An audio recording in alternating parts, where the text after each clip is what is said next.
इस तरह की फीकी मिर्ची के मिर्ची वड़े और टिपोरे तो आपने बहुत बार बना के खाए होंगे, पर आज मैं आपको इसकी ऐसी मसालेदार, रसेदार और जायकेदार सब्जी बनाना बताऊंगी जिसे आप रोटी, पूड़ी, पराठा, चावल, बिरयानी किसी के साथ भी खाएंगे तो उसका स्वाद कई गुना बढ़ जाएगा। देखने में जितनी सुंदर लगती है, बनाने में उतनी ही आसान है और सामग्री तो आपके घर में 100% सभी मिल जाएगी।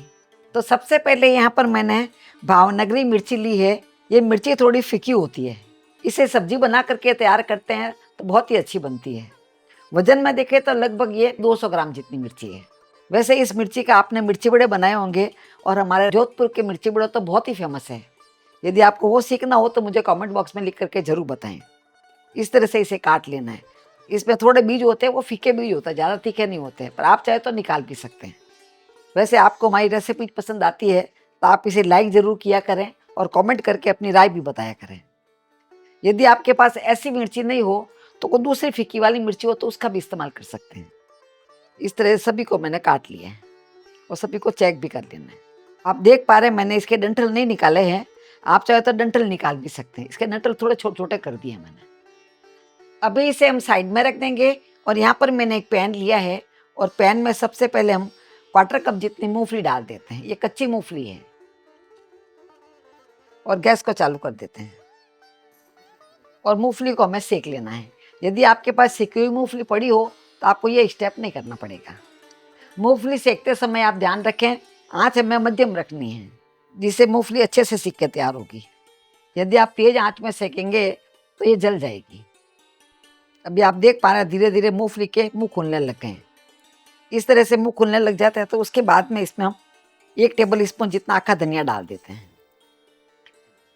इसी के साथ 2 टेबल स्पून जितना तिल डाल देते हैं। तिल को भी हमें भून लेना है जिससे इसका फ्लेवर बहुत अच्छा आएगा। और आधा छोटा चम्मच जितना जीरा डाल देते हैं और आधा छोटा चम्मच जितना ही सौंफ डाल देते हैं। इसी के साथ 1/4 छोटा चम्मच जितना मैंने मेथी दाना लिया है, ये भी इसमें डाल देते हैं। इन सभी की खुशबू बहुत ही अच्छी आने लग गई है। मेथी दाना का इसमें कड़वापन बिल्कुल भी नहीं आएगा, पर इसकी खुशबू बहुत अच्छी आएगी। वो देखिए सभी चीज़ें चटकने लग गई है। अभी हम गैस को बंद कर देंगे और गैस बंद करने के बाद में इसमें 1/4 कप जितना नारियल डाल देते हैं। ये सूखा नारियल है। पैन हमारे घर में इसीलिए आराम से सिक जाएगा। यदि आप गैस को ऑन रख के नारियल को सेकेंगे तो इसका कलर चेंज हो जाएगा और जब नारियल ज़्यादा सिक जाता है तो उसमें कड़वापन आ जाता है। तो आप देख पा रहे हैं अब ये नारियल भी इसमें सिक गया। कुल मिला के ये पूरा काम करने में हमें 4 मिनट लगे। अभी इसे हम एक प्लेट पर निकाल लेते हैं। यदि इसी में हम रखेंगे तो ये पैन बहुत ही गर्म है तो ये जलने लग जाएगा और इसको इस तरह से फैला करके ठंडा कर लेते हैं। अभी इसी पैन को मैंने पहुँच करके वापस ले लिया है और पैन हमारा भी गर्म ही है तो इसमें 1 छोटा चम्मच जितना तेल डाल देते हैं। इसमें तेल ज़्यादा नहीं डालना है और गैस को चालू कर देते हैं। जैसे ही तेल गर्म हो जाए तो यहाँ पर मैंने एक प्याज लिया जिसको इस तरह से काट लिया है। ये मैंने मध्यम साइज का प्याज लिया है और प्याज को इसमें थोड़ा सा पका लेते हैं। इस रेसिपी में प्याज डालना आपकी इच्छा पर निर्भर है। यदि आप खाते हैं तो डालें। मैं मेरे घर में प्याज डाल के बनाती हूँ इसीलिए मैं डाल रही हूँ। यदि प्याज नहीं खाते हैं तो स्किप कर सकते हैं। प्याज को हमें कैरेमलाइज नहीं करना है, हल्का ट्रांसलूसेंट दिखने लग जाए उतना ही पकाना है जिससे इसका मिठास है इसमें बरकरार रहेगा। तो आप देख पा रहे थोड़े से तेल में भी प्याज अच्छे से भुन गए हैं और हल्के ट्रांसलूसेंट दिखने लगे। बस प्याज को हमें इतना ही भुनना है। अभी हम गैस को बंद कर देंगे और इसी मसाले के साथ में इस प्याज को निकाल लेंगे। प्याज को हमने लगभग 1 से 1.5 मिनट तक पकाया है। अब इसे हम साइड में रख देते हैं। अभी इसी पैन को मैंने वापस ले लिया है और इसमें 2 चम्मच जितना तेल डाल देते हैं और गैस को वापस चालू कर देते हैं। जो मिर्ची को हमने काट के रखा था वो इसमें डाल देते हैं। अब इस मिर्ची को भी हल्का सा पका लेते हैं। मिर्ची को थोड़ा सा तेल डाल करके पकाएंगे तो जल्दी पक जाएगी।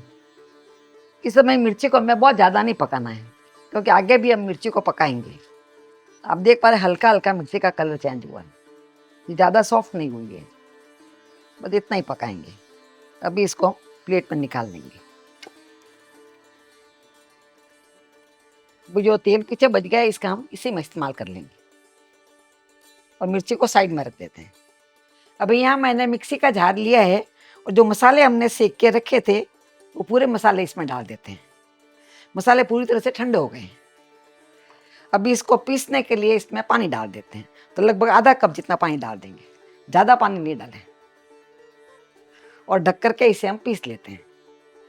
तो आप देख पा रहे हैं इसका अच्छे से पेस्ट बना नहीं है, इसका हमें पेस्ट बना करके तैयार करना है। इसीलिए इसमें अभी हम आधा कप जितना पानी और डाल देते हैं। पहले मैंने आधा कप डाला था, आधा कप और डाल देते हैं। एक साथ में आप पानी डाल देंगे तो अच्छे से नहीं पीसेगा। तो आप देख पा रहे हैं इसका पेस्ट बहुत ही अच्छा बन गया है, एकदम स्मूथ पेस्ट बन के तैयार हुआ है। इसी तरह से पेस्ट बनाना है। अभी उसी पैन को मैंने वापस ले लिया है जिसमें हमने मिर्ची को फ्राई किया था, और जो तेल पीछे बच गया है उसको हमने निकाला नहीं है।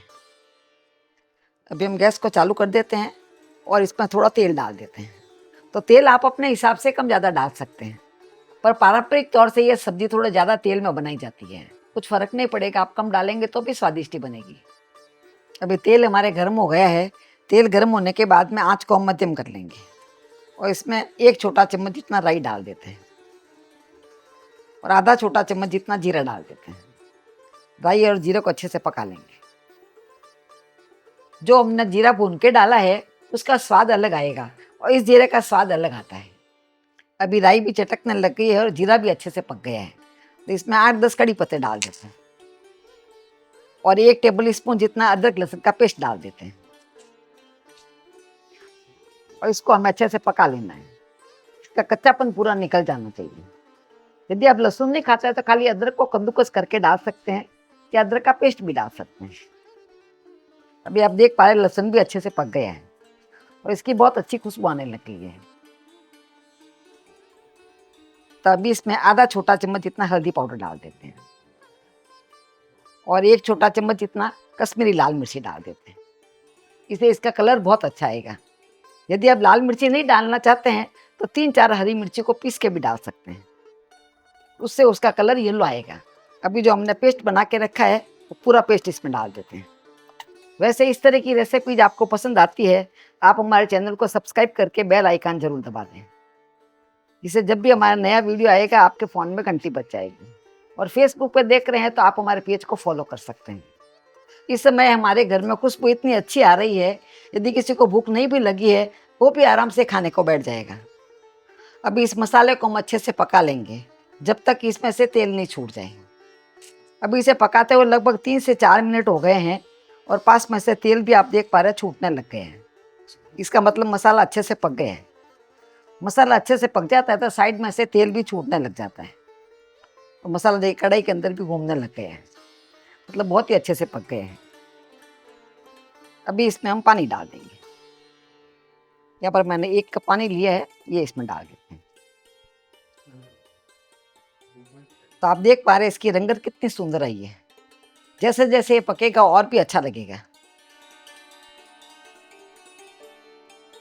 अभी इसमें 1 छोटा चम्मच जितना नमक डाल देते हैं। तो नमक आप अपने स्वाद के अनुसार कम ज़्यादा डाल सकते हैं। अभी ग्रेवी में उबाल आ गया है। ग्रेवी में उबाल आ जाने के बाद में जो मिर्ची को हमने पका के रखा था वो इसमें डाल देते हैं। पूरी मिर्ची को इसमें डाल देना है। इस समय आप देख पा रहे हैं मिर्ची थोड़ी खड़ी खड़ी लग रही है। जैसे जैसे हम इसे पकाएंगे थोड़ी सॉफ्ट हो जाएगी। तो इसे ढक करके हम 8 से 10 मिनट तक पका लेंगे। 8 से 10 मिनट में मिर्ची बहुत ही अच्छे से पक जाएगी और ग्रेवी भी बहुत अच्छी पक जाएगी। अभी धीरे आंच में इसे मैंने 10 मिनट तक और पका लिया है। 10 मिनट में आप देख पा रहे हैं मिर्ची काफ़ी सॉफ्ट हो गई है और इसमें से तेल भी छूट गया है। मिर्ची की ग्रेवी देखिए बहुत ही अच्छी बनी है। अभी यहाँ पर मैंने 1 टेबल स्पून जितनी इमली को भिगा के रख दिया था उसका पल्प निकाल लिया है, ये इसमें डाल देते हैं और इसी के साथ इसमें थोड़ा सा गुड़ डाल देते हैं। गुड़ डालने से इसमें मिठास नहीं आएगा, पर सभी जो फ्लेवर हमने डाले हैं वो ब्लेंड हो जाएंगे। ये डालना पूरी तरह से ऑप्शनल है। अभी थोड़ा सा इसमें गरम मसाला डाल देते हैं। गरम मसाला कभी भी लास्ट में ही डालें, जिससे इसका टेस्ट बहुत अच्छा आता है। अभी थोड़ा सा इसमें हम हरा धनिया डाल देते हैं और 2 मिनट तक और पका लेते हैं। अभी इसको मैंने 2 मिनट तक और पका लिया है। इसे खोल करके देख लेते हैं। 2 मिनट में आप देख पा रहे हैं इसकी रंगत कितनी अच्छी आई है। और खुशबू तो इस समय बहुत ही अच्छी लग रही है। आप अपने घर में बना कर देखेंगे तब आपको मालूम पड़ेगा। ग्रेवी मैं आपको दिखाती हूँ, देखिए कितनी अच्छी बनी ग्रेवी इसकी। और मिर्ची भी देखिए बहुत ही अच्छे से पक गई है और काफ़ी सॉफ्ट हो गई है। इससे ज़्यादा सॉफ्ट नहीं करें मिर्ची, फिर मिर्ची गल जाती है, खाने में अच्छी नहीं लगती है। ये सब्जी भारत के अलग अलग प्रांतों में अलग अलग तरह से बनाई जाती है। कुछ लोग इसे मिर्ची की सब्जी बोलते हैं और कुछ इसे मिर्ची का सालन बोलते हैं। आप जिस किसी भी तरीके से बनाएं, खाने में इसका स्वाद बहुत ही अच्छा आता है। मैं इसे आज बिरयानी के साथ सर्व कर रही हूँ, पर आप इसे रोटी, पूड़ी, पराठा या कोरा चावल के साथ भी खाएंगे तो खाने में बहुत ही स्वादिष्ट लगेगी। तो हम मिलेंगे ऐसे ही दूसरे वीडियो में। तब तक के लिए बाय एंड टेक केयर।